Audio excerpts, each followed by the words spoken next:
중국의 SNS가 요즘 이상합니다. 한국을 다녀온 젊은이들이 자신의 계정에 서울 거리 사진을 올리며 눈물을 흘리고 있습니다. 그들은 이 증상을 서울병이라고 부릅니다. 단순한 여행의 추억이 아닙니다.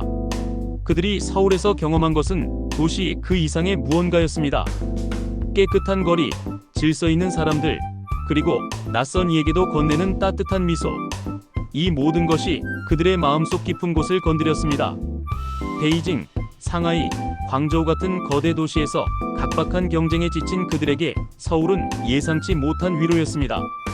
한국 사람들은 그저 일상적으로 사는 모습인데 그것이 누군가에게는 그리움이 되고 눈물이 됩니다.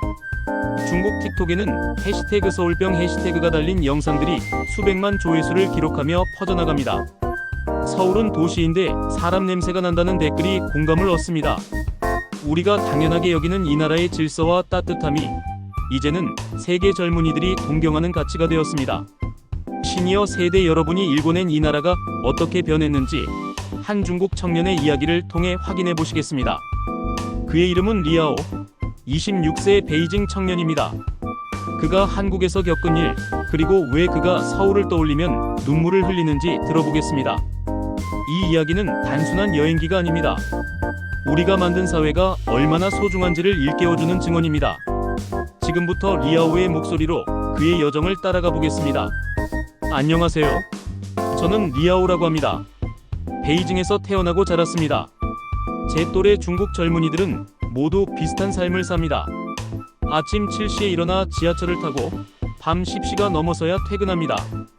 주말에도 회사에서 연락이 옵니다. 쉬는 날이라는 개념이 희미합니다. 우리는 996문화라고 부릅니다. 아침 9시부터 밤 9시까지 주 6일 근무하는 것이죠. 경쟁은 치열하고 조금만 뒤처지면 도태됩니다. 거리는 화려하지만 사람들 얼굴은 지쳐 있습니다. 지하철 안에서 서로 눈도 마주치지 않습니다. 누구도 웃지 않습니다. 베이징의 하늘은 늘 회색빛이고 공기는 무겁습니다. 저는 IT 스타트업에서 일했습니다. 매일 코딩하고 회의하고 실적을 보고했습니다. 어느 날 문득 거울을 보니 제 눈빛이 죽어 있었습니다. 28살도 안 됐는데 이미 삶이 지겨웠습니다. 친구들도 마찬가지였습니다. 다들 번아웃 상태였죠. 우리 세대는 풍요 속에서 자랐지만 행복하지 않습니다. 부모님 세대보다 물질적으로는 나아졌지만 마음은 더 피곤합니다. SNS에서는 모두가 성공한 것처럼 보입니다. 하지만 실제로는 다들 불안합니다. 언제 잘릴지, 언제 뒤처질지 모릅니다. 그때 대학 동기가 말했습니다. 한국 한번 다녀와. 거기 가면 좀 다르더라. 저는 반신반의했습니다. 한국도 경쟁 사회 아닌가요? 하지만 너무 지쳐서 그냥 떠나기로 했습니다. 목적은 단순했습니다. 그냥 쉬고 싶었습니다. 화려한 관광지는 관심 없었습니다. 그저 조용히 걷고 밥 먹고 자고 싶었습니다. 비행기를 타고 인천공항에 도착했을 때 첫인상은 깨끗하다였습니다. 공항 화장실에 휴지가 넉넉했고 바닥에 쓰레기가 없었습니다. 공항철도를 탔습니다. 사람들이 줄을 섰습니다. 아무도 밀치지 않았습니다. 전철 안이 조용했습니다. 이상하다. 왜 이렇게 조용하지? 저는 그때 처음 느꼈습니다. 도시가 이렇게 차분할 수 있구나. 창밖으로 보이는 서울의 풍경이 낯설었습니다. 고층 빌딩 사이로 산이 보였습니다. 도시 안에 자연이 숨쉬고 있었습니다. 저는 홍대 근처 작은 게스트하우스에 짐을 풀었습니다. 혼자 여행하는 건 처음이었습니다. 중국에서는 늘 누군가와 함께 움직였습니다. 혼자 있으면 외롭고 불안했습니다. 하지만 서울에서는 달랐습니다. 혼자여도 외롭지 않았습니다. 거리를 걷는데 사람들이 웃고 있었습니다. 카페 직원이 친절하게 인사했습니다. 편의점 알바생이 감사합니다라고 말했습니다. 이런 작은 것들이 낯설었습니다. 베이징에서는 서비스직 사람들이 늘 피곤해 보였습니다. 손님을 귀찮아했습니다. 그런데 여기는 달랐습니다. 저를 사람으로 대해주는 느낌이었습니다. 첫날 저녁, 저는 망원동 한강공원에 갔습니다. 사람들이 돗자리 깔고 앉아 치킨을 먹고 있었습니다. 연인들이 자전거를 탔습니다. 강아지를 산책시키는 사람들도 있었습니다.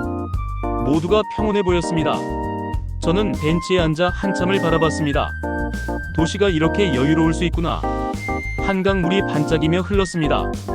다리에 불이 켜지기 시작했습니다. 석양이 지고 있었습니다. 그 순간이 너무 아름다워서 사진을 찍었습니다. 하지만 사진으로는 그 감정을 담을 수 없었습니다. 그냥 느껴야 하는 것이었습니다. 그날 밤 게스트하우스로 돌아와 침대에 누웠습니다. 이상하게 눈물이 났습니다. 슬픈 건 아니었습니다. 그냥 뭔가 마음이 풀리는 느낌이었습니다. 제가 얼마나 긴장하고 살았는지 그제야 깨달았습니다. 다음 날부터 저는 아무 계획 없이 돌아다녔습니다. 북촌 한옥마을도 가고 익선동 골목도 걸었습니다. 경복궁 앞에서 한복 입은 사람들을 봤습니다. 관광객들이 사진을 찍고 있었습니다.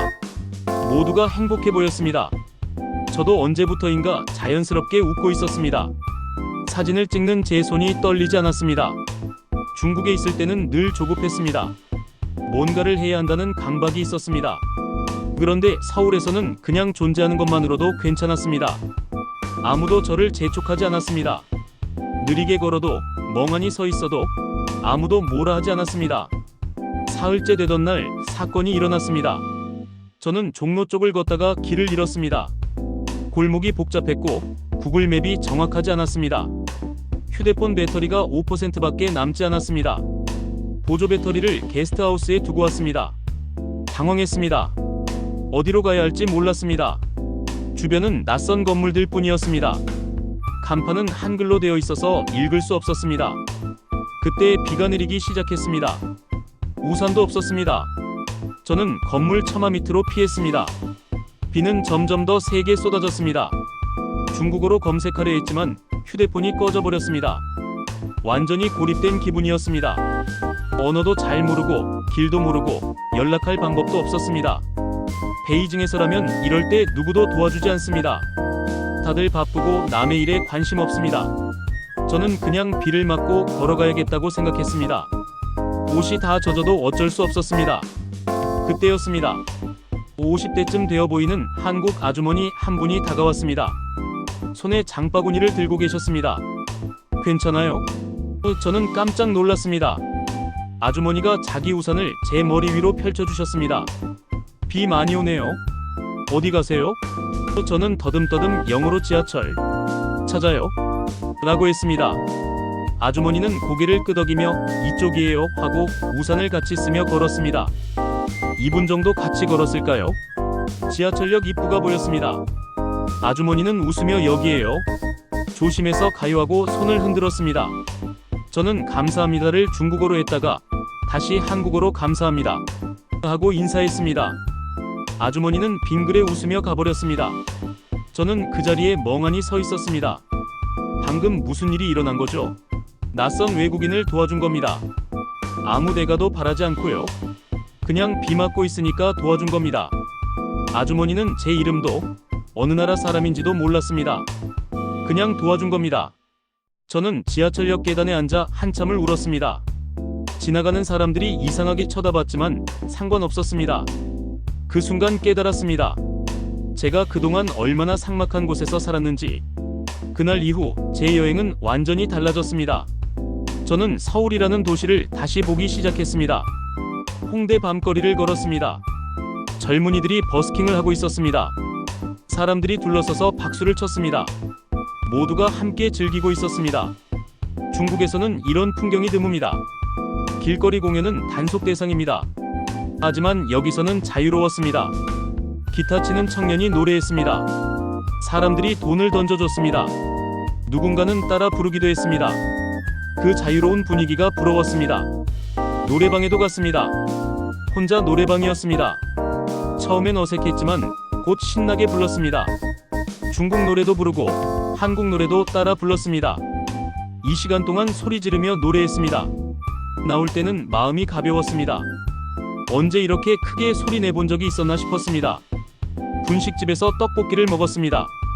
옆 테이블 대학생들이 웃으며 떠들고 있었습니다. 시험 이야기, 연애 이야기를 하고 있었습니다. 주인 아주머니가 더 먹을래요? 하고 물었습니다. 저는 고개를 끄덕였습니다. 아주머니는 떡볶이를 더 담아주며 많이 먹어요 하고 웃었습니다. 그 웃음이 따뜻했습니다. 새벽 2시 편의점이 불을 환하게 밝히고 있었습니다. 저는 삼각김밥과 바나나 우유를 샀습니다. 편의점 앞 의자에 앉아 먹었습니다. 택시기사님들이 커피를 사서 나왔습니다. 고생하세요, 점원이 말했습니다.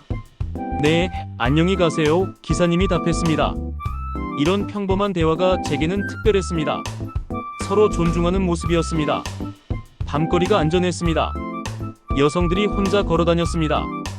아무도 무서워하지 않았습니다. 중국에서는 밤에 혼자 다니기 조심스럽습니다. 하지만 서울은 달랐습니다. 일주일이 지나고 저는 중국으로 돌아가야 했습니다. 공항 가는 길에 버스 안에서 창밖을 보며 눈물이 났습니다. 나 왜 이러지? 그냥 여행인데. 하지만 알았습니다. 이건 단순한 여행이 아니었습니다. 제가 서울에서 느낀 건 사람다움이었습니다. 경쟁에서 벗어나 그냥 존재할 수 있는 자유, 낯선 이에게도 건네는 친절, 작은 것에도 감사하는 마음, 이 모든 것이 저를 위로했습니다. 베이징으로 돌아왔습니다. 일상이 다시 시작됐습니다. 하지만 뭔가 달라졌습니다. 저는 매일 서울 사진을 봤습니다. 그리고 울었습니다. 중국으로 돌아온 지 일주일이 지났습니다. 저는 회사에 복귀했습니다. 똑같은 사무실, 똑같은 책상, 똑같은 일과였습니다.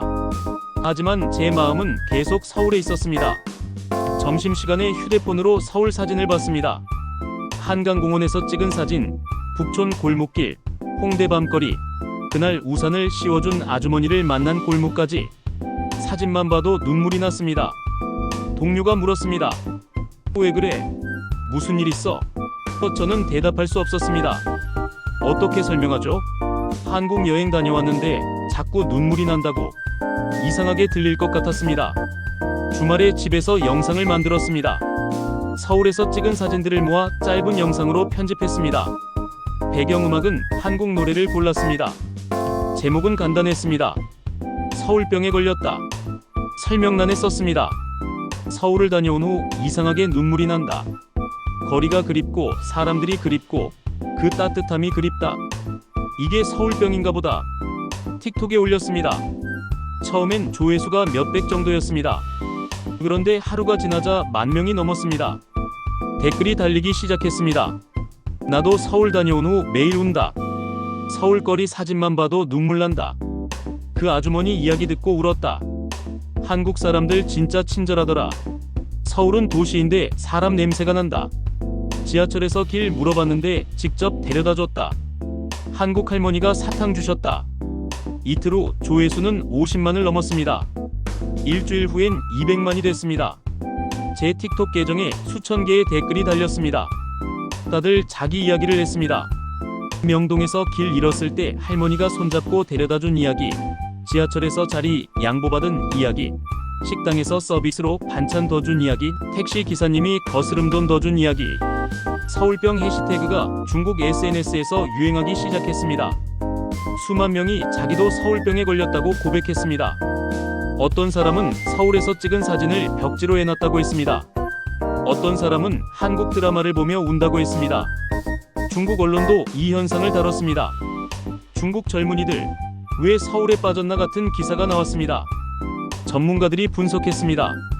중국 젊은 세대가 인간적인 사회를 갈망하고 있다는 해석이었습니다.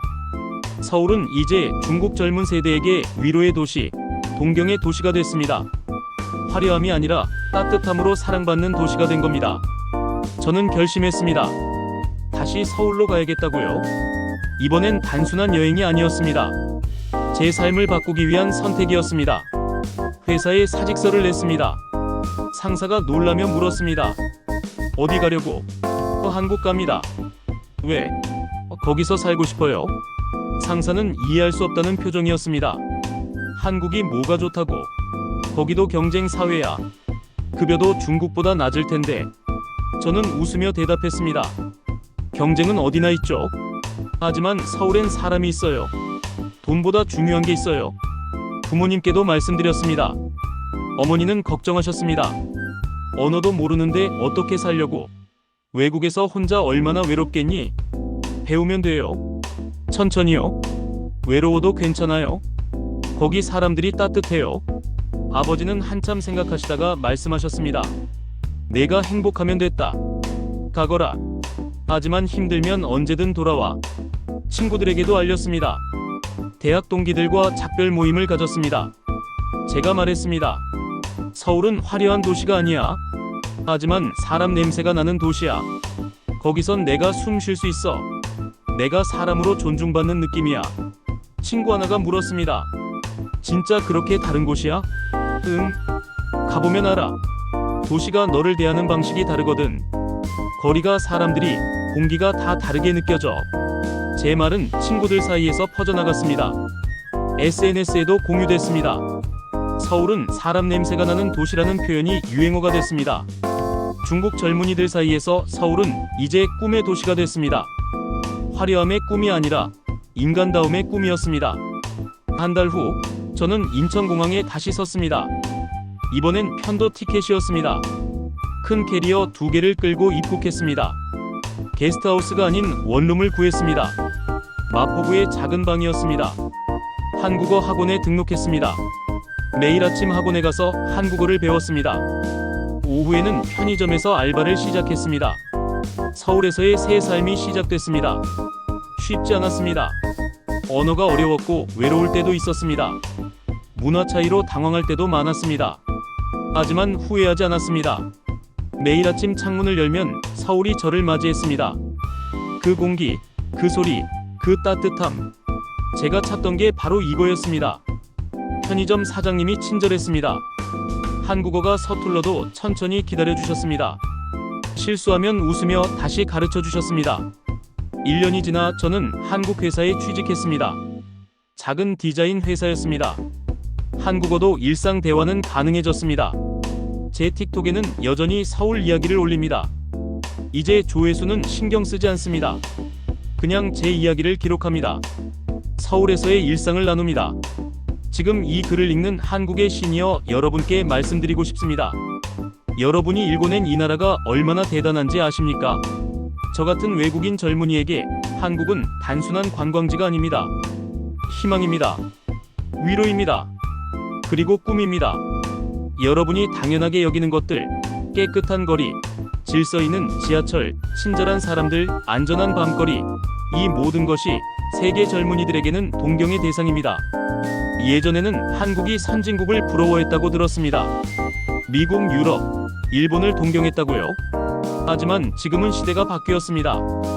이제는 다른 제시도 온 계속 편집나라 젊은이들이 한국을 그리워하는 시대가 됐습니다. 중국의 리아오처럼 수많은 외국 청년들이 서울병에 걸려 눈물을 흘립니다. 이게 무슨 의미인지 아십니까? 여러분이 만든 사회가 세계를 감동시키고 있다는 뜻입니다. 정직함, 질서, 배려, 따뜻함. 이런 가치들이 요즘 세상에서 얼마나 귀한지 모릅니다. 많은 나라가 경제 성장에만 집중하며 사람다움을 잃어갔습니다. 하지만 한국은 달랐습니다. 경제도 발전시키면서 사람다움도 지켰습니다. 저는 한국에 살며 매일 감사합니다. 버스에서 노인께 자리 양보하는 학생을 봅니다. 편의점에서 감사합니다 인사하는 사람들을 봅니다. 길에서 쓰레기 줍는 시민을 봅니다. 횡단보도에서 차가 먼저 서는 모습을 봅니다. 이런 작은 것들이 한국을 특별하게 만듭니다. 중국 친구들이 물어봅니다. 한국 생활 어때? 힘들지 않아? 저는 대답합니다. 힘들어. 언어도 어렵고 문화도 다르고. 하지만 행복해. 여기선 내가 사람으로 존중받거든. 그 말을 들은 친구들 중 몇 명이 한국행을 결심했습니다. 그들도 지금 서울에서 살고 있습니다. 우리는 가끔 만나 이야기합니다. 서울병, 아직도 있어? 응, 계속 있어. 매일 이 도시에 감사해. 세계가 한국을 보고 있습니다. 서울은 이제 화려함의 상징이 아닙니다. 따뜻함의 상징입니다. 인간다움의 상징입니다. 살고 싶은 도시의 상징입니다. K-팝이나 K-드라마 때문만이 아닙니다. 한국 사람들의 따뜻함 때문입니다. 낯선 이를 도와주는 마음, 서로 존중하는 문화, 질서를 지키는 시민의식, 이런 것들이 진짜 한류입니다. 저는 이제 서울 시민입니다. 외국인이지만 이 도시는 저를 받아줬습니다. 차별받지 않았습니다. 오히려 응원받았습니다. 한국어 잘하네요. 열심히 사시네요. 이런 말들이 힘이 됐습니다. 제 중국 친구들은 여전히 996문화 속에서 힘들어합니다. SNS로 연락하면 다들 지쳐 있습니다. 하지만 저는 다릅니다. 퇴근 후 한강을 걷습니다. 주말엔 북한산을 오릅니다. 친구들과 삼겹살을 먹습니다. 작은 행복을 누립니다. 이게 제가 찾던 삶입니다. 시니어 여러분, 자부심을 가지십시오. 여러분이 만든 이 나라가 세계를 변화시키고 있습니다. 한국의 따뜻함이 국경을 넘어 퍼져나갑니다. 서울병은 단순한 향수가 아닙니다. 더 나은 세상을 향한 그리움입니다. 그리고 그 세상을 한국이 보여주고 있습니다. 여러분이 젊은 시절 흘린 땀, 견뎌낸 고난, 일궈낸 발전이 헛되지 않았습니다. 그것이 지금 이 따뜻한 사회를 만들었습니다. 그리고 그 사회가 저 같은 외국인 청년에게 희망이 되고 있습니다. 한국은 더 이상 따라가는 나라가 아닙니다. 세계가 따라오고 싶어하는 나라입니다. 경제 규모로만이 아닙니다. 삶의 질로, 사회의 따뜻함으로 인정받고 있습니다. 제 이야기가 특별한 게 아닙니다. 수많은 외국인이 한국에서 같은 경험을 합니다. 베트남 청년, 태국 학생, 유럽 여행자, 미국 교사, 모두가 한국의 따뜻함에 감동받습니다. 그리고 자기 나라로 돌아가 한국 이야기를 합니다. 한국은 달라. 사람들이 친절해. 도시가 안전해. 거리가 깨끗해. 이런 이야기들이 모여 한국의 이미지를 만듭니다. 화려한 광고보다 강력한 이미지입니다. 진짜 경험에서 나온 찬사니까요. 저는 앞으로도 서울에서 살 겁니다. 이 도시에서 가정을 꾸리고 아이를 키우고 싶습니다. 제 아이가 이 따뜻한 사회에서 자라길 바랍니다. 경쟁만이 아니라 배려도 배우길 바랍니다. 성공만이 아니라 행복도 추구하길 바랍니다. 한국이 그런 곳이니까요. 시니어 여러분께 다시 한번 감사드립니다. 여러분이 만든 이 나라에서 살게 해주셔서 감사합니다. 저를 따뜻하게 대해주셔서 감사합니다. 제게 새로운 삶을 주셔서 감사합니다. 서울병은 병이 아닙니다. 사랑입니다. 이 도시를, 이 나라를, 이 사람들을 사랑하게 된 겁니다. 그리고 그 사랑은 계속됩니다. 매일 순간순간 커져갑니다. 서울, 세계가 그리워하는 도시가 되었습니다. 여러분 덕분입니다. 감사합니다, 대한민국. 감사합니다, 서울. 그리고 감사합니다. 저를 받아준 모든 한국분들께.